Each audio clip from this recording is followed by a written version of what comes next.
வணக்கம். இன்றைய முக்கிய செய்திகள்.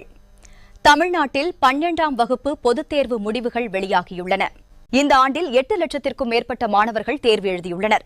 மொத்த தேர்ச்சி விகிதம் சுமார் 90 முதல் 95% வரை இருப்பதாக தகவல்கள் தெரிவிக்கின்றன. மற்றும் விஜய் மற்ற கட்சி உறுப்பினர்களிடமிருந்து 5 இடங்களையும் பெற்று முதலமைச்சர் பதவிக்கான மொத்த 118 இடங்களையும் கைப்பற்றினார். மேலும் நாளை அவர் தமிழக முதலமைச்சராக பதவியேற்க உள்ளார். விளையாட்டுச் செய்திகள். இன்று நடைபெறும் Delhi Capitals vs Kolkata night Riders போட்டி பிளே ஆப்பிற்கு முக்கியமான போட்டியாக பார்க்கப்படுகிறது. இனி வரப்போகிறது சர்வதேச செய்திகள். அமெரிக்கா மற்றும் ஈரான் நாடுகளுக்கிடையே பதட்டம் அதிகரித்துள்ளது. ஹார்முஸ் கடல் சந்தி அருகே இராணுவ நடவடிக்கைகள் அதிகரித்துள்ளதாக தகவல்கள் மற்றும் சவுதி அரேபியா சில அமெரிக்க இராணுவ தளங்களுக்கான அனுமதியை தற்காலிகமாக நிறுத்தியுள்ளதாக தகவல் வெளியாகியுள்ளது. மேலும் புதிய வைரஸ் பரவல்கள் மற்றும் கப்பல் பயணங்களில் ஏற்பட்டுள்ள சுகாதார அவசர நிலைகள் குறித்து உலக நாடுகள் கவலை தெரிவித்துள்ளன.